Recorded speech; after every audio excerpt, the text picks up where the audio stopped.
ক্যান্সারে নিভে যাচ্ছে রেজাউলের স্বপ্ন। ছেলেকে বাঁচাতে মানুষের দ্বারে দ্বারে ঘুরছেন চা দোকানি বাবা। দৈনিক আমার পিরোজপুরের প্রতিবেদক এম মুন্নার পাঠানো তথ্য ও ভিডিও চিত্রে দেখুন বিস্তারিত। অভাবের সংসারে নানা কষ্ট আর ত্যাগের মধ্য দিয়ে বেড়ে উঠেছেন রেজাউল করিম। পড়াশোনা করছেন পিরোজপুরের মঠবাড়িয়া সরকারি কলেজে। স্বপ্ন দেখছিলেন লেখাপড়া শেষ করে ভালো কোনো প্রতিষ্ঠানে চাকরি করে অভাবের সংসারে মা বাবার হাল ধরবেন। কিন্তু নিয়তির নির্মম পরিহাসে সেই স্বপ্ন এখন ফিকে হতে চলেছে। বিছানায় শুয়ে রেজাউলের এখন প্রতি মুহূর্ত কাটছে মৃত্যুর প্রহর গুণে। পারিবারিক সূত্রে জানা যায় ২০২৫ সালে শুরুর দিকে কাশি, জ্বর, বুকের বাঁ পাশে ছোট্ট একটা টিউমার নিয়ে ঢাকার মহাখালী হাসপাতালে ভর্তি হন রেজাউল।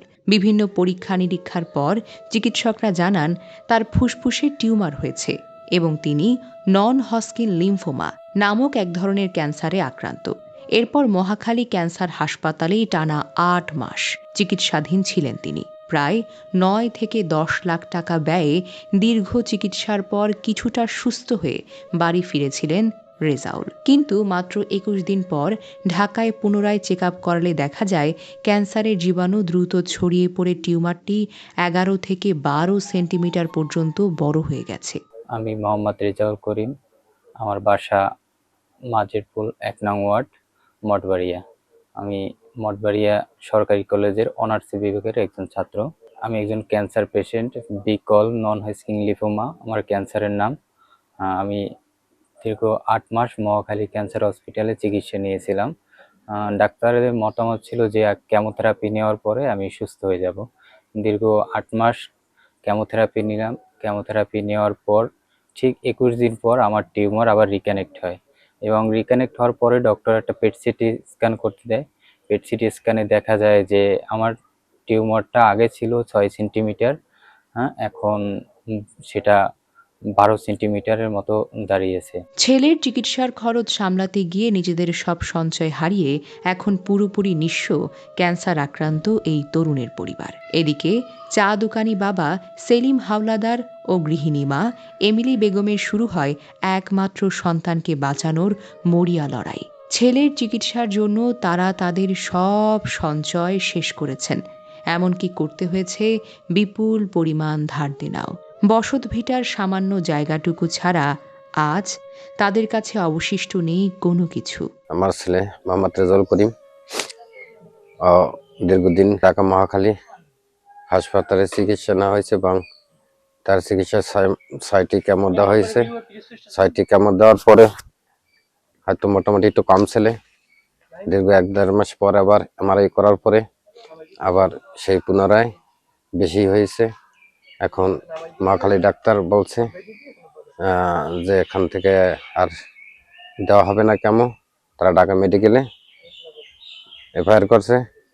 পরবর্তীতে ওখানে ডাক্তাররা বলছে যে আরো ৩টি কেমো টেস্টের মাধ্যমে আরো ৩টি কেমো লাগবে আর বন মেরু করাইতে হবে। তাতে ১২ লক্ষ টাকার মতন লাগবে। তারপরে এখন আমার ১২ লক্ষ টাকা দেওয়ার মতন আমার আর সম্ভব নাই, কোনো অর্থ সম্পত্তি নাই। আমি একটা চায়ের দোকান দিই, তাতে কোনো প্রকারই আমি তার চিকিৎসা করতে পারি না। চিকিৎসকদের মতে রেজাউলকে সুস্থ করে স্বাভাবিক জীবনে ফিরিয়ে আনতে হলে জরুরি ভিত্তিতে বোন ম্যারো ট্রান্সপ্ল্যান্ট বা বিএমটি করানো প্রয়োজন। আর এই জটিল চিকিৎসার জন্য প্রয়োজন ১২ থেকে ১৩ লাখ টাকা। কিন্তু এত বিপুল অর্থ জোগাড় করা এই পরিবারের পক্ষে কোনোভাবেই সম্ভব নয়। ক্যান্সারের মরণ কামড়ে আক্রান্ত হয়েও বাঁচতে চান রেজাউল করিম। সমাজের কাছে চেয়েছেন একটু মানবিক সাহায্য। সমাজে যারা বিত্তশালী ব্যক্তি আছেন তারা যদি আর্থিক সহযোগিতা করেন এবং তাদের মাধ্যমে আমি হয়তো নতুন আবার একটা জীবন পেতে পারি। এখন দেশবাসীর কাছে সহযোগিতা চাই।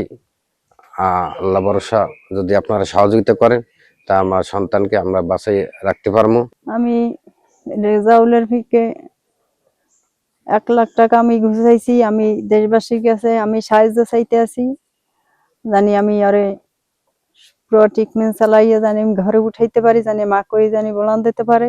আমার স্বামী চার দোকান দেয়, এ টাকা দিয়ে হ্যাঁ চিকিৎসা চলবে না, আমি দেশবাসীর কাছে সাহায্য চাইতেছি। একটু ভালোবাসার হাত এবং সামান্য আর্থিক সহায়তা ফিরিয়ে দিতে পারে এই তরুণ শিক্ষার্থীর মুখের হাসি, রক্ষা করতে পারে একটি তরতাজা প্রাণ।